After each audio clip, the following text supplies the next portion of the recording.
Hey guys, it's Alex again. I have actually been wanting to do this video for a while. This was originally supposed to be the first video on my channel, but as I said in the description of my first video, that wouldn't leave me alone, so that went first. But I am finally getting ready to tell you my YouTube journey. Now, I know a lot of people do like Draw My Life or that sort of thing for people to get to know the YouTuber that they're watching. And for me, what better way to show you guys how I do things than by showing you how I got where I am as far as YouTube is concerned. Where I started, how I kept going, and how it led me to be sitting here doing what I'm doing now.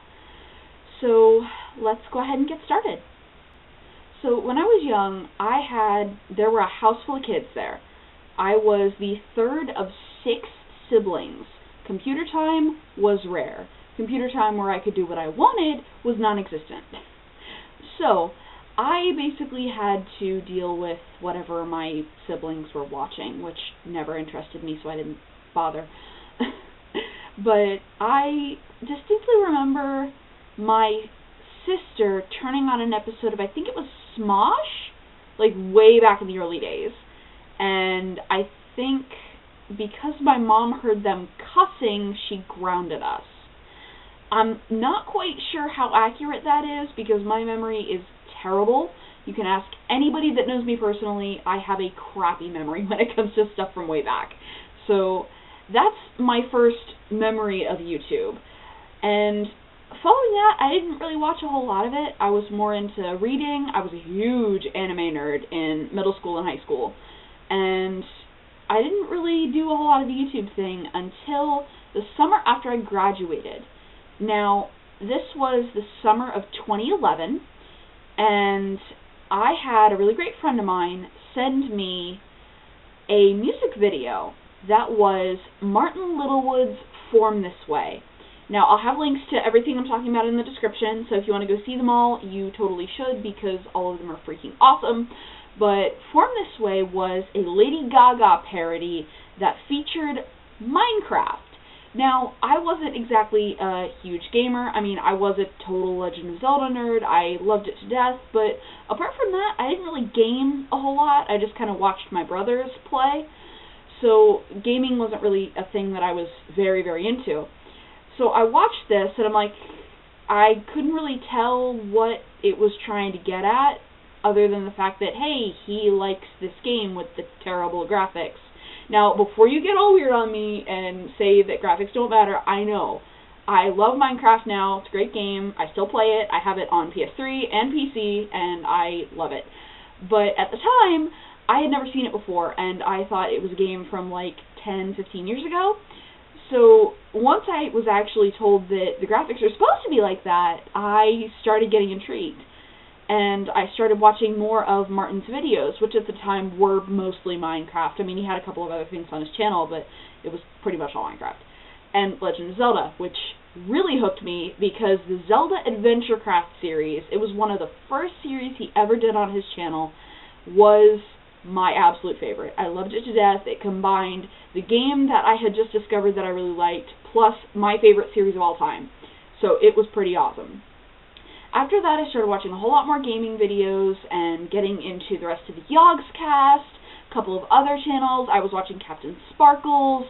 I watched a little bit of CNanners and other YouTubers like that, but I never really got as into them as I did the Yogscast and Captain Sparkles, which I still watch most of the Yogscast, and I still watch Captain Sparkles to this day. I still love all of their content. And in my search around gaming videos, I also came across Achievement Hunter. Now, you can see I've got a poster of them behind me, and yeah, I really do love their content too. And they're awesome. Enough said. So once I finished doing the gaming thing, I mean, I was still watching gaming videos, but I transferred into watching animated music videos. Now again, Captain Sparkles does his Minecraft parodies, and now obviously he does original songs after that whole Minecraft style fiasco. You can go to his channel if you want to look at that. But I started getting into animated music videos, and even the fan-made ones of putting together certain clips of anime or YouTubers or anything like that and setting it to music. Like Deductism, I will link that person's channel down below. I'm not sure what gender this person is. I'm so sorry if you watch this. But they make Achievement Hunter music videos and Rooster Teeth music videos, and they're awesome. There's one for Ryan Haywood, which is incredible. There are a couple for Michael and Gavin that I absolutely love. Yes, I ship Mavin, so shoot me. I don't care.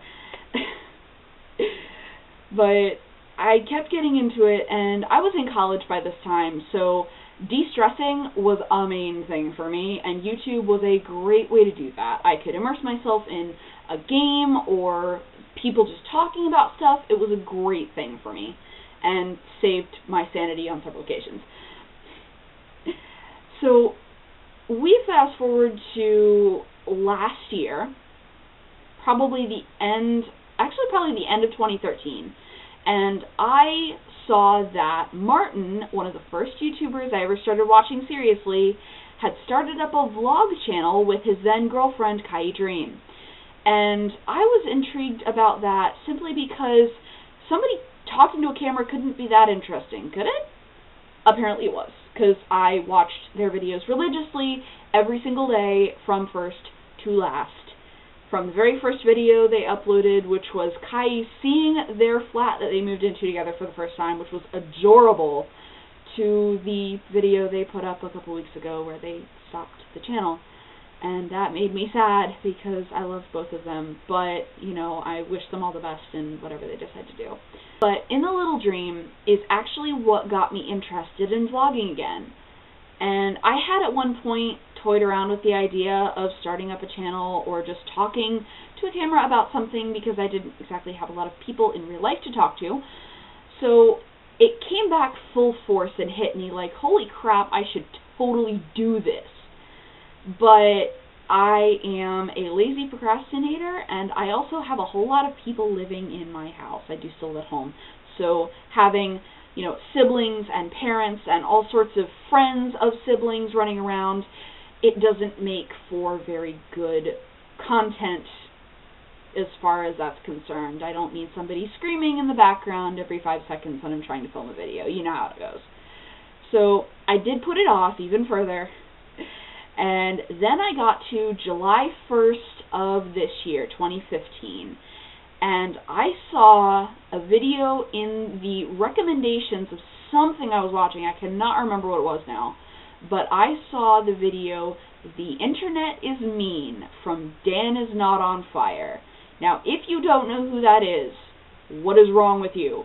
Go watch him. He's awesome.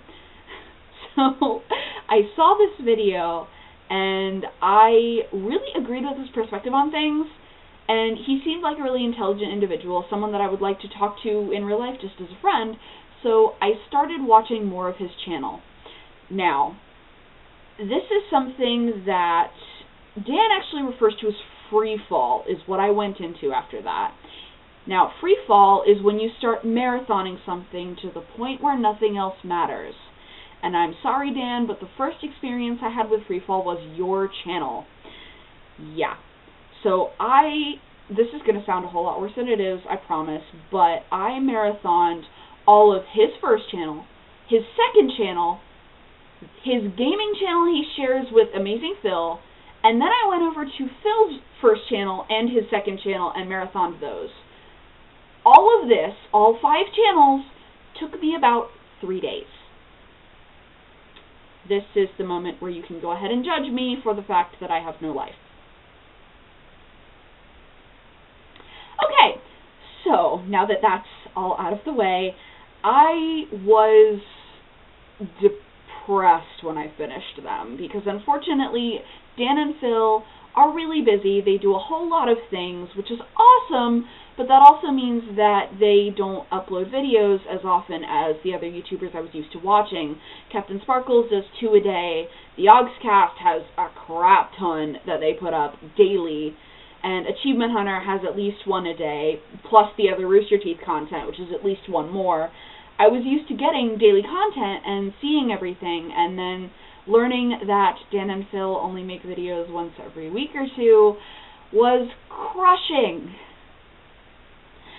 Because I seriously wanted to see more, because I had absolutely fallen in love with their style, their adorkableness, the fact that Dan is really, really awkward, and it makes him cuter, it really does, and just,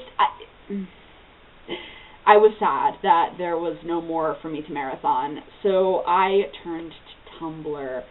That was simultaneously the best idea and the worst mistake of my month, because I still spend, actually, at least an hour every day on Tumblr just looking at blogs of my favorite YouTubers, which at the moment, yes, include Dan and Phil. However, once I finished with that, I spent about a week in what I like to call post-fall depression. And that is basically after your free fall, you reach the end of whatever it was you were watching. So, you watch the last video on a channel, or you finish the last episode in a season of something, yeah. And then you just get sad.